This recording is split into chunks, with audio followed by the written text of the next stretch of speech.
Okay, testing 1 2 1 2. We're good. Everyone good? Everyone ready? Yeah. Awesome.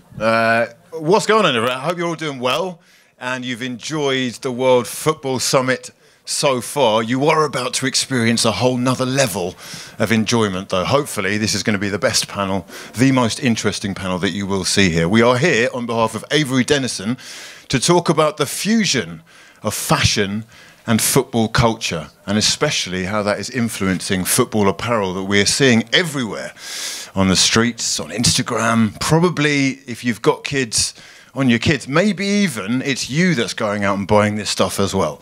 I've got three esteemed guests with me. I'm going to go from your right, this way. We've got Neal Hurd, who is a brand consultant and an esteemed author, who's written 2 books with incredible insight that we're going to tap into today. We've also got Nikita Jayasuriya, who is Team Sports Director of Avery Dennison and is going to be able to tell us all that we need to know and more. And we've got Pete Martin as well, who is the editor of Soccerbible. Hello. Right, guys, first things first, thank you so much for joining us. I'm going to start with you, Nikita. We're here today to show people, I guess, how the world of fashion has infiltrated football culture. And I guess you can explain, first things first, what exactly it is that Avery Dennison do to try and bring, I guess, what you're doing is bring end-to-end solutions together for people who are putting together bespoke pieces or bigger brands as well. Yeah, so I mean, at Avery Dennison, we do all the branding for all the big football clubs, whether it be a badge or a sponsor logo. But you know, what we're seeing is a huge trend where it's all being led by the fashion side of the business. So fashion is really influencing football, and you know, we're also supporting a lot of up-and-coming influencer brands and enabling them to come up with, you know, this customization in the market, which is very relevant today. Neal, the second book that you've written is completely about football shirts, and it's actually you that created, or curated, I should say, the exhibition of retro shirts that we saw outside. Anyone in the crowd a big fan of the shirts that you saw, or any in particular? I can see a couple of nodding faces. Yes, there we go. Some absolute classics in there, Neal. I've got to say that one of the standout pieces, which I consider to be synonymous with classic football, a bygone era, is the Germany Adidas shirt, which has got the colours of the flag kind of done in this diagonal cross. And we've seen now, with the World Cup just gone, how Adidas have basically tried to incorporate that old style, touching on the retro impact that kit in particular has had. Tell us exactly how you see things going, because this is a trend that's seemingly not going to stop. You know what, without being over the top, and I hope there's people here from the clubs and people here from the manufacturers, I truly think this is kind of like a year zero in terms of football shirts, and I'm not saying that over the top. I saw back in 2003 when I wrote the first book on the sneaker culture, or trainers as we called them in Britain. Back then, you know, the industry was big, but it wasn't seen as too big. You know, people even thought, why are you writing a book on it?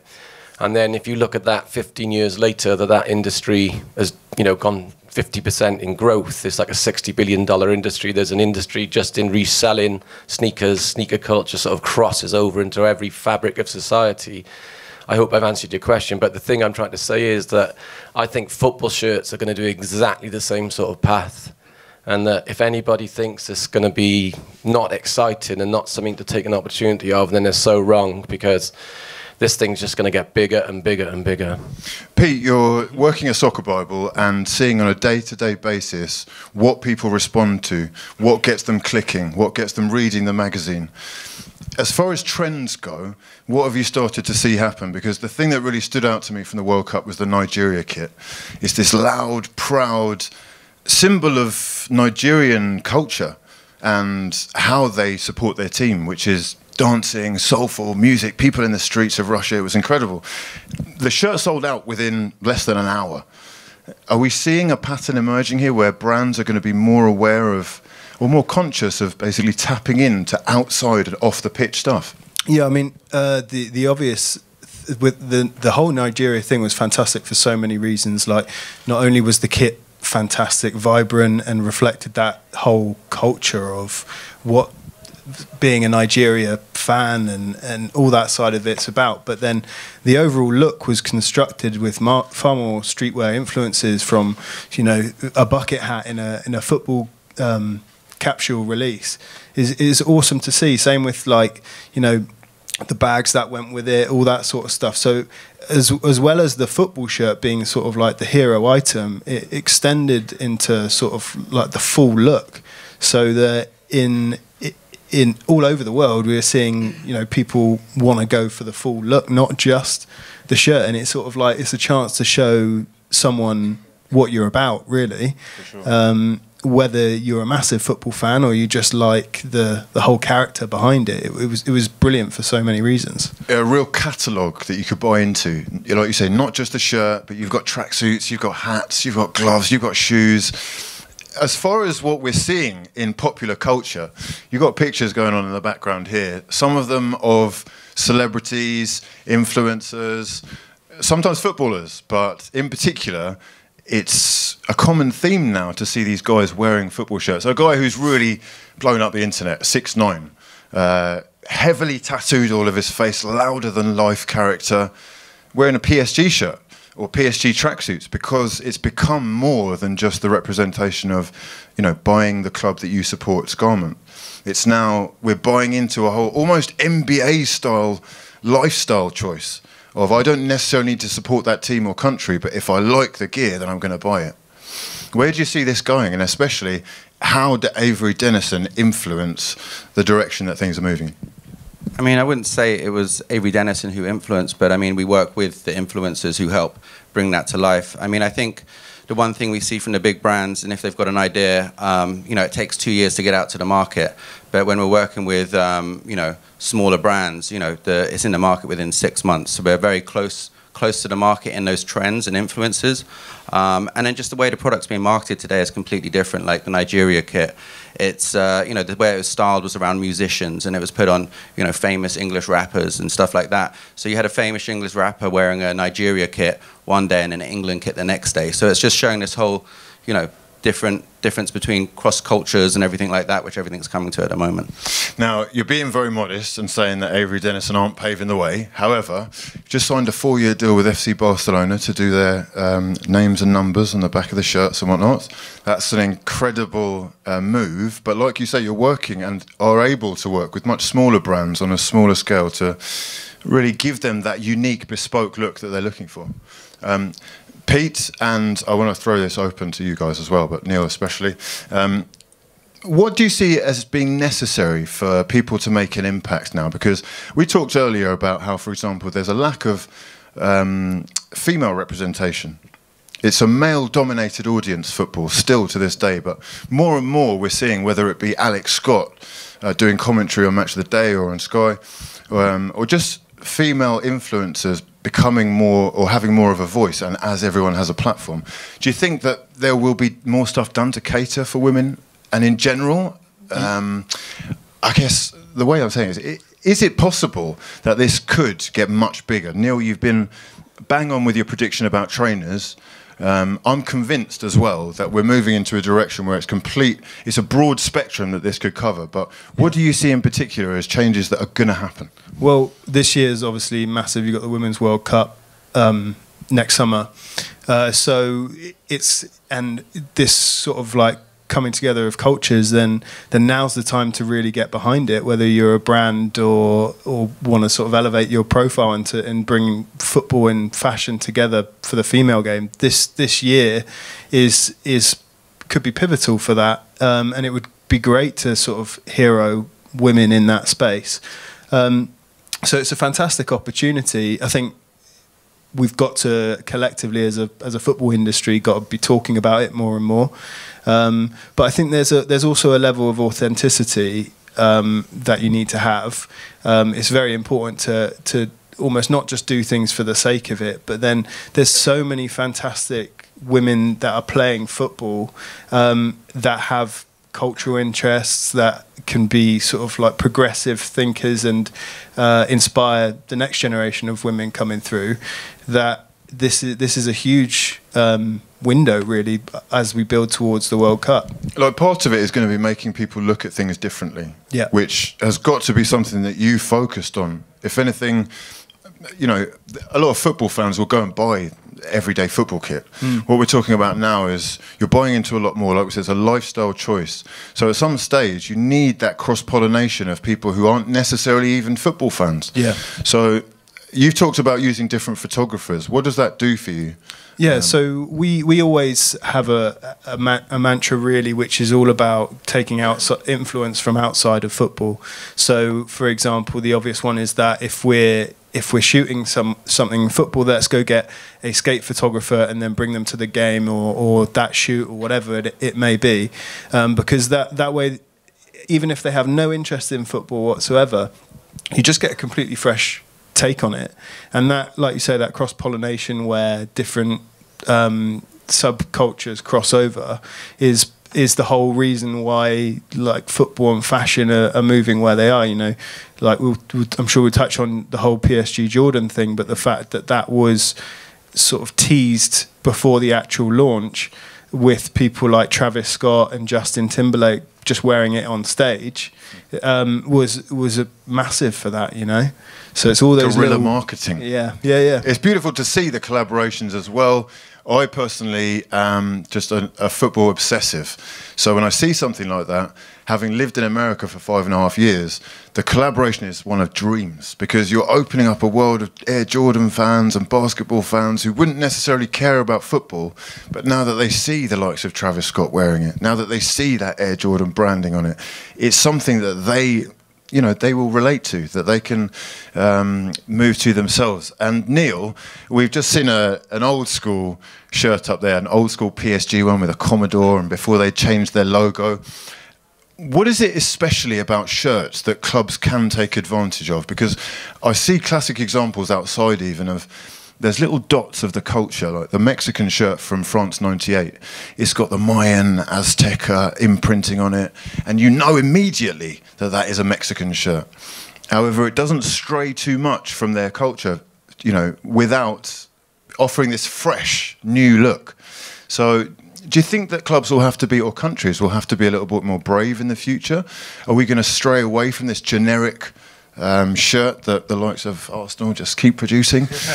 Yeah, I mean, I think for definite that will happen, and personally I really hope that happens. And to be honest with you, I think if the brands and the clubs don't do that, they're going to wither on the vine, because there's sometimes in life things are led from the street.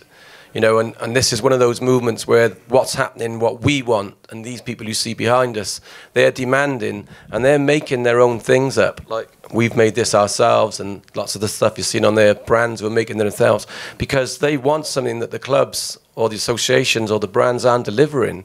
So it's because we live in the age of, like, can-do and social media and that, you can do these things. And so for me, it's kind of like, to the clubs and to the brands and how they have to work together, it's like, look, listen to what your fans are asking for and start giving it to them, because they're showing you.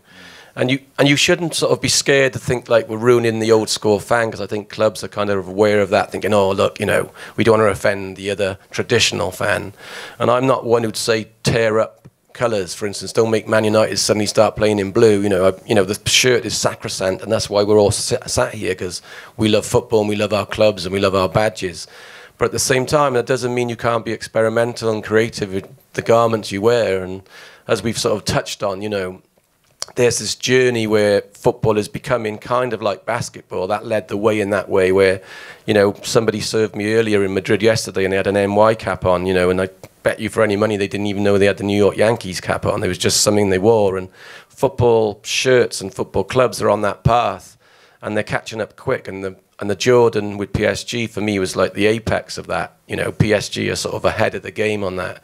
And they've really, really done a good movement. So, yeah, you're going to see it. I mean, I'm sick to death of plain white or plain blue shirts.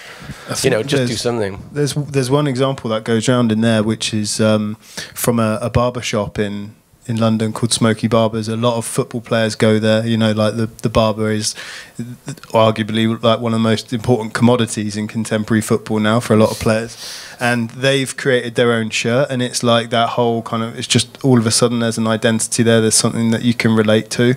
So like Neal says, that whole thing that comes from the street, that's just a barber. Obviously they're entwined with football because a lot of top players will go there, but it's like, okay, well, we're in the game, we've got to have a shirt. That's just what we do. Nowadays, everyone has a voice, everyone has a platform, and everyone has an opinion. What are you seeing that people do want? Because, you know, it's all well and good us saying, look, we've got Drake here wearing a Juve shirt, incidentally without the Adidas logo on it. I'm presuming he'd done a deal with someone else. But what is it that people want? Because it's, like I say, it's one thing seeing your favourite celebrity wearing the football kit, but are you seeing trends in particular, or are you seeing this going in particular way? Yeah, I think the trends that we see is that everyone obviously wants to be individual, you know. Everyone wants something a little bit sort of exclusive, a little bit unique to them. That's why, like we've mentioned already, the whole custom culture that where sneakers came from, and with what Avery are doing, that's what people want, you know, those that sort of like bespoke things. And then with that, it's like how you incorporate it into a look. See, I'm as much of a fan of all of this stuff as anybody else, so I'll go to Selfridges, follow Offspring on Instagram, and wait for them to do a drop of like 100 trainers where you do a raffle or you enter a little number and you hope that you win the opportunity to purchase this kind of one-away, very rare item. What I saw in your office, Nikita, was these incredibly bespoke packages, and I guess it's just very rare items that I think, like you say, people are looking for now to show off that individuality, to show off that creativity. Well, I think that's what it is. I mean, in today's society, you know, you can't order a Starbucks without ordering 50 different options of it, you know. So it's like the same thing for jerseys today. People want to have their own individual jersey. You know, maybe it'd be great to see one day the footballers all go out with an individual jersey on the pitch. You know, could get confusing. But I mean, you get it in five-a-side today. Like everyone likes their individual style. Like you see, some kids like to have their socks, you know, round by the ankles. The others like them up high over their knees. So everyone's trying to be individual, and I think this whole customization thing's bringing that to, you know, the mass market, and that's what all the big brands are trying to do right now. They're trying to do mass customization. How do they get that one of one, you know, immediately now, sort of thing, not wait 6 weeks for your Nike IDs to come in the post, sort of thing. So I think that's what people are looking for today, is instant creativity. You brought up an example before, which was about Atleti, and how you're kind of individually tailoring bespoke parts of the kit for people of certain bits of the community to buy into. Yeah, it was for Atletico Madrid, and they designed an individual neighborhood badge. So you'd buy your Atletico kit, and then you'd place on your individual neighborhood of Madrid. So it's really bringing the city together and making the one city for that team, but everyone's got their own individual neighborhood, so it becomes part of them. So it's really clever, and that's where, you know, everything's going at the moment today. Now, Neal, your collection outside is something that we're seeing pictures of coming up here, and you actually gave me a present, which I'm truly touched by. I'm not gonna lie, this isn't fraudulent at all, right? He actually gave me an old Arsenal kit from early 90s, I'm gonna say. Yeah, Ian Wright's heyday. Yeah. And even then, you can see that they were trying different things, not afraid to push the boat out a little bit. You've got things that they just, I think, they're too worried about doing now. Yeah, you know what? I've worked a bit with Nike, and well, maybe I shouldn't say, but there's kind of like a bit of a battle within the departments about should they stay plain or should they go this kind of like jazzy way, which they did with Nigeria. I just find this kind of thing so exciting. Well, I think that picture we just went by, which everyone would have seen, the sort of Paris Saint-Germain Louis Vuitton take, for me is really interesting because that was an official Paris Saint-Germain shirt. So it wasn't like made up by the street by somebody like me or Pete or Nikita, you know, trying to say, look, we'd love to see a Louis Vuitton shirt. Paris Saint-Germain were like clever enough back then to say, you know what, wouldn't it be wicked if we paid sort of like homage to this design house in our city and do a kind of take on it. Now, I could bet you any money if they did that shirt again now, or if they did it with Louis Vuitton, all that sort of stuff you're on about, you know, waiting for the drop on that, the internet would go insane. You know, you probably would be able to charge £1,000 a jersey. Yeah, and I'm not saying if that's right or wrong. I'm just saying that, you know, that path is what's happening. And, you know, the clubs need to sort of like wake up, and I think some of them are, as we've touched on, you know, to say, look, these guys are making false Louis Vuitton jerseys in their house. you know, using somebody like Avery Dennison to be able to like put a badge on it and make it look slick, and then producing it. So why don't we produce it for him? It's a beautiful fusion, I think, just seeing what we're used to on the pitch coming off the pitch. So even the pictures we saw of Snoop Dogg there, right? He is clearly not a fan, real fan of any of these clubs. Yeah. But it's almost irrelevant now because these are fashion accessories. This is part of his brand identity now. So as we move forward, I'm hoping to see more exciting designs, braver decisions by clubs, and I'm sure, regardless of how humble you are, that Avery Dennison are going to be at the forefront of it, as are Soccerbible. Now, in terms of what you just seen at the World Cup, we had like lots of throwback designs, almost, you know, paying homage to the Germany kit, for example. The Colombia and Argentina kits were just, they were touched up, but in this sort of kind of graphic way, or like. How do you see this moving forward now, anyway? I mean, I saw so many people so over the moon that they were bringing back the original ideas, but how do we move it forward? Is it always looking back with, you know, what touches you? Or I look at the old Arsenal shirt, for example, and the badge, and I'm like, wow, that's the logo that I really associate with. Do you have to go back to move forward? I think it's nice to reference things, but it's even nicer to create the new. And like, as buzzwordy as that may sound, it's like Neal said, with sort of being at the sort of like start of this whole sort of trend all over again. This is the chance where designers should be given sort of free rein just to go crazy, really.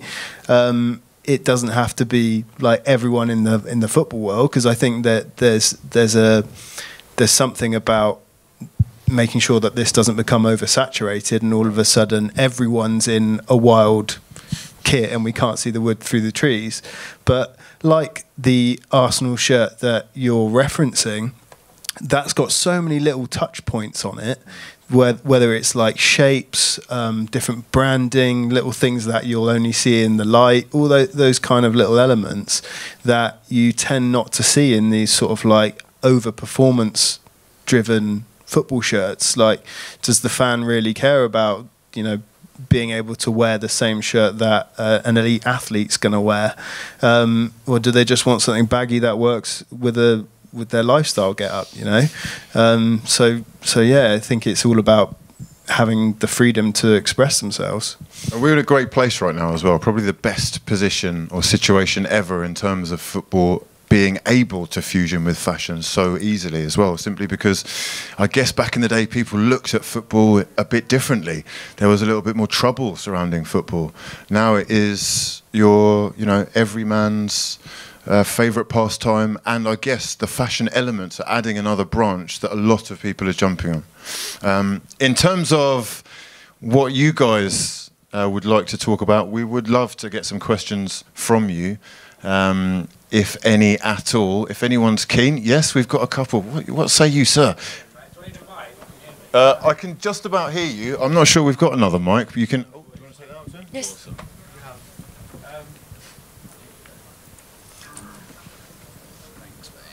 Gracias. Hello. My name's Eddie. I'm from Alive and Kicking. We're an NGO. We make footballs in Africa. My questions to you guys, I'm not sure if you saw recently, I assume you did, but Clapton FC's shirt with the anti-fascist slogan on. I was just wondering if that's a trend that you can see happening moving forward within the industry that you work in. Yeah. Because it was massive. A, it's a wicked kit, and B, it's a really cool message. So yeah, 100%. I think it's huge, that whole thing, and I think there's also a bit of like a trend, especially in the UK, of a bit of a non-league revolution that I think people should sort of be a bit conscious of, because that whole thing where people may feel disconnected from the larger clubs because they've been priced out, they can't experience a game like they may have once. And then being able to be part of a club, have something that has such a positive effect. There's other examples out there like Aston Villa going to a kit manufacturer. That was a collaboration between, it's sort of like 3 parties involved in that, and they saw their kit sales go up like 700% year on year because they've been given the flexibility to sort of create something themselves. So I'm sure you've got plenty of stuff to add on that. Yeah, I think your point's a good one, and as Pete alluded to, you know, I think for me, for the smaller teams out there, and that's all of us outside of the Champions League boys, you know, you've got a chance with kits to kind of like punch so much above your weight, you know. You can really make a stamp, and your example's a really good one, because Clapton FC, for anybody sat here, aren't even non-league. They're like supersonic non-league. You know, they probably sell like 20 shirts a year if you're lucky. And they did that shirt as a sort of nod to the international brigade, as an example, as that one. And they sold 5,000 jerseys worldwide. You know, and it goes from being, it just shows you what you can do if you use your imagination. And for me, clubs should just be a lot more proactive and think a lot more on their feet about who sponsors them, who makes their kit. You know, that sort of stuff will turn you, even though you may be playing in the English League 2 or Italian Serie B, you know, it'd put you up there with the big boys, as in terms of kit sales. Maybe not kit sales because they're so huge, those big teams, but let you punch way above your weight, you know, because it won't just be the people who support you buying your shirt, as we've all alluded to all the way through. I mean, I did something and Pete came along to the launch with Soccerbible. We got a band called the Libertines to sponsor Margate FC, and they did exactly the same thing. Suddenly they couldn't make enough jerseys. They hadn't ordered enough, you know. And I think that kind of stuff is going to happen way more and more in football and in professional football, and it should do. You know, anybody here, if you've got a small club or you're part of a smaller club, you should be looking at that, because don't just think about the money the sponsor's going to pay you. You know, you could weigh up how much more jerseys I could sell, which would outweigh the money you would get from that sponsorship, and also brand recognition and all that kind of stuff, which is going to cost you a fortune to advertise. You know, anybody savvy should be knocking at certain doors at the moment. I'd be knocking on a designer's door or a cool brand, like Nintendo when they did Fiorentina. You know, people still after that shirt today, you know. It's like, it's just awesome. Sometimes sponsors can absolutely kill a shirt as well, can't they, visually? I mean, Yeah. what do you think of the Angry Birds? Yeah. Nintendo. You know what? I don't mind the Angry Birds thing. I mean, I'm not so sure about too much sponsorship per se all over the jerseys nowadays. But, you know, yeah, I think it's a good point. You know, something like you see as a naff sponsor can put people off, can't it? Whereas equally, something seen as a cool sponsor. I know we've ended up talking about sponsors, but quite frankly, sponsorship is a huge part with jersey sales now. And that's what I think everybody has to kind of learn, and maybe this is what we're talking about, is that, you know, yes, think about your fans you've got who's going to go and buy your jersey wherever it is. If he's a Juve fan, he's going to buy it. He wants to get his black and white shirt.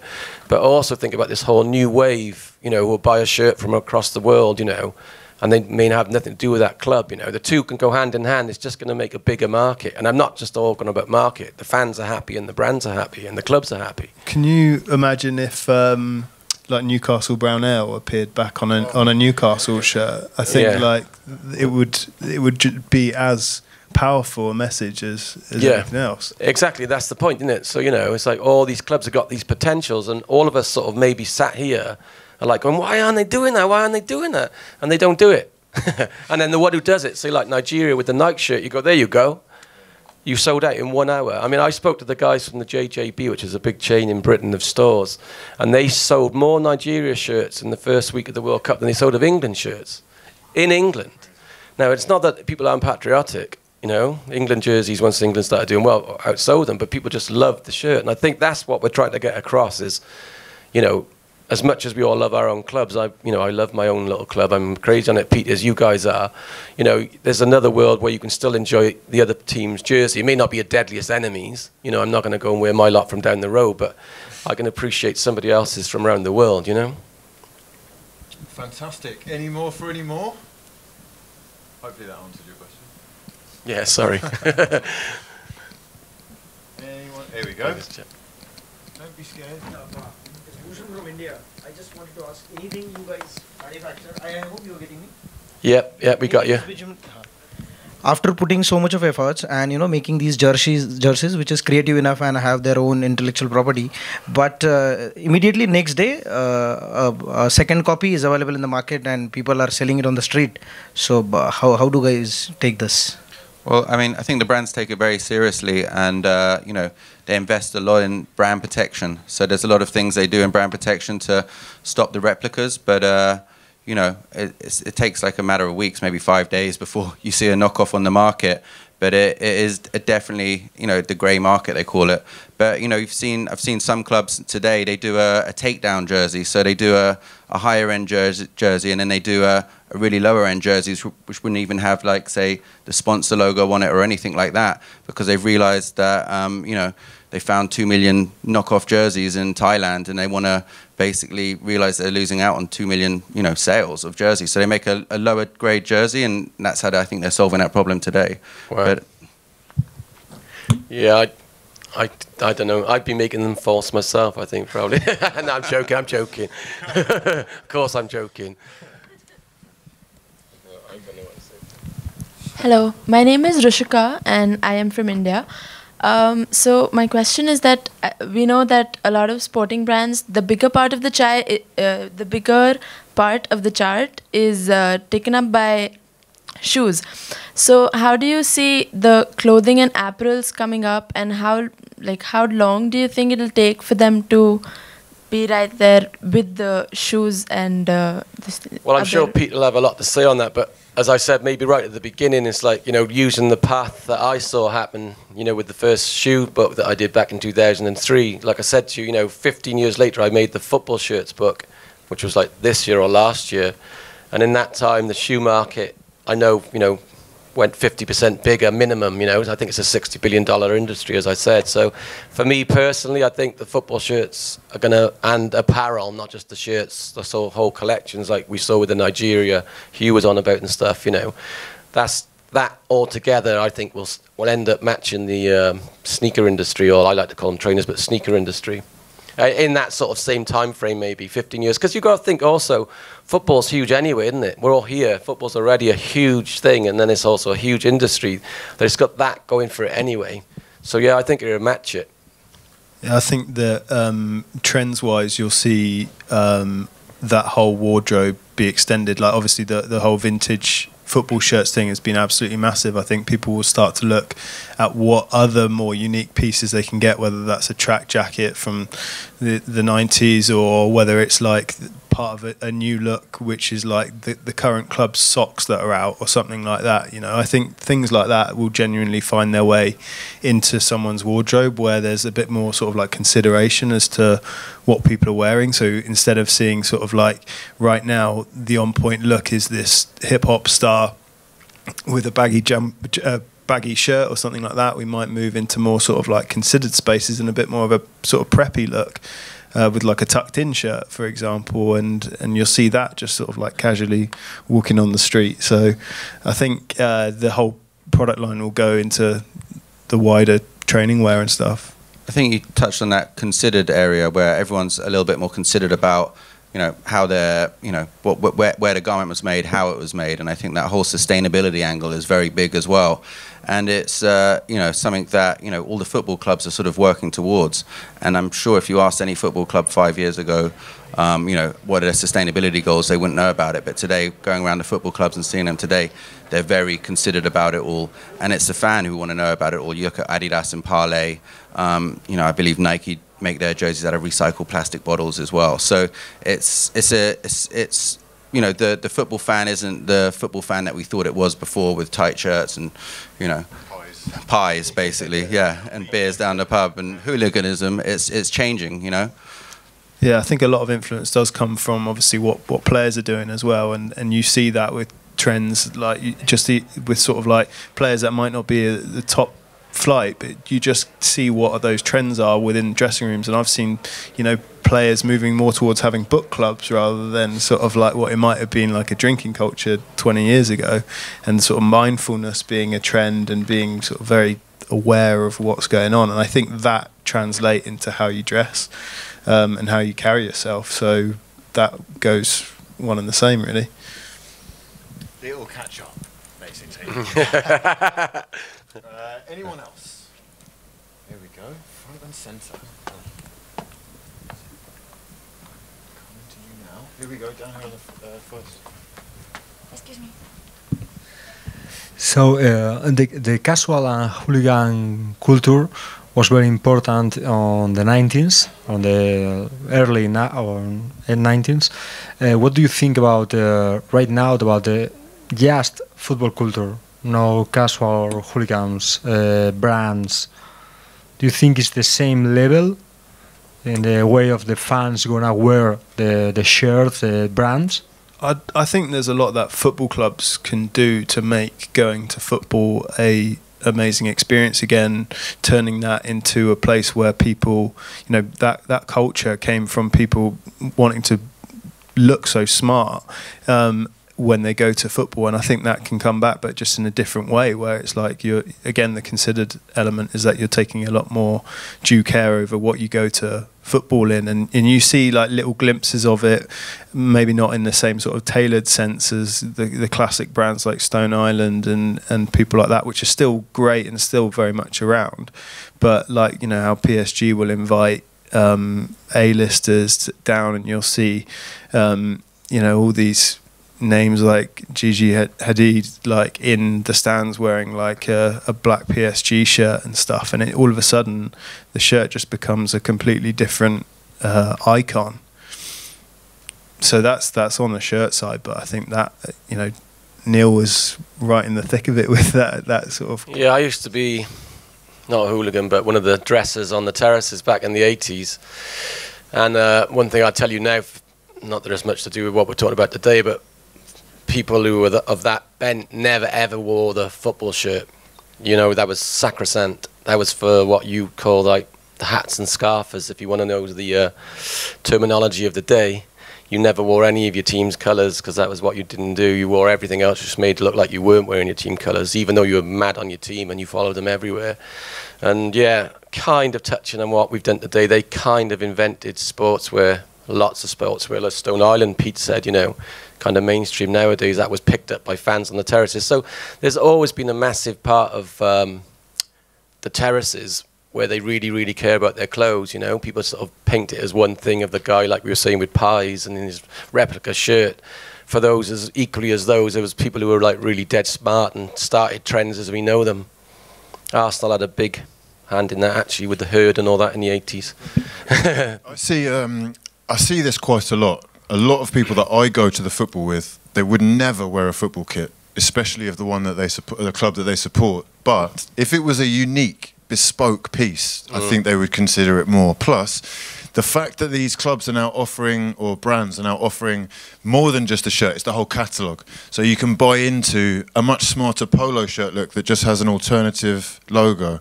This type of thing, I think, has real strength. For me anyway, like I said, with the people that I would usually go to football with that wouldn't like to wear that shirt or to show off the bright colours, there's still perfect options that clubs can and should be involved in. Well, I think that's playing into that whole New York Yankees branding, you know, where basically Juventus have changed their brand to become a little bit more less football, so it can just be, you know, across all different apparel and appeal to everyone.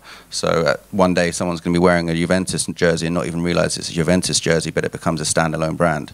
So you know, I think that's, yeah, a good point where it's going right now.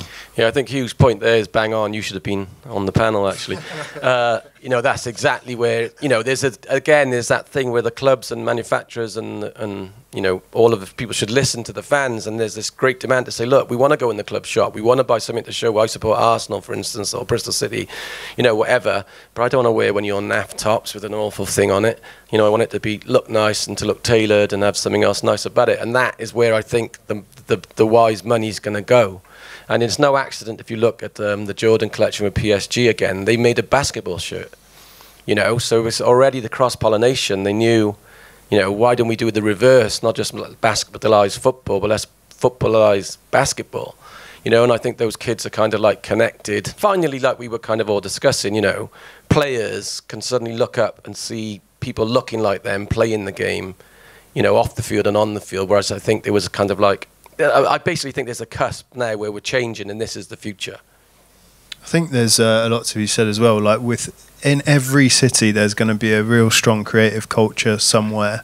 Whether that's like you're in a city and you've got a great skate store or something like that. You know, it doesn't take much if a club worked with a skate store or a skate brand to then, like, you know, create a lifestyle range that is almost like purely off the pitch, that I think people would stand up and take notice and, like you say, punch way above their weight if they produce something like that. I think that's the thing. Without putting ourselves out of a job.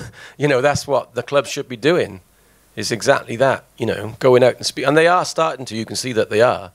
You know, that's kind of going on. You know, so there's a revolution coming. There we go. Okay, who's next? Any more for any more? We got what? No? Okay, no more for no more. Listen, it's been an absolute pleasure talking to you all. I hope that you've enjoyed it. On behalf of Avery Dennison and everyone here, I'd like to say thank you for coming. Thank you, guys. Yeah, thank you very much. Nikita. Cheers.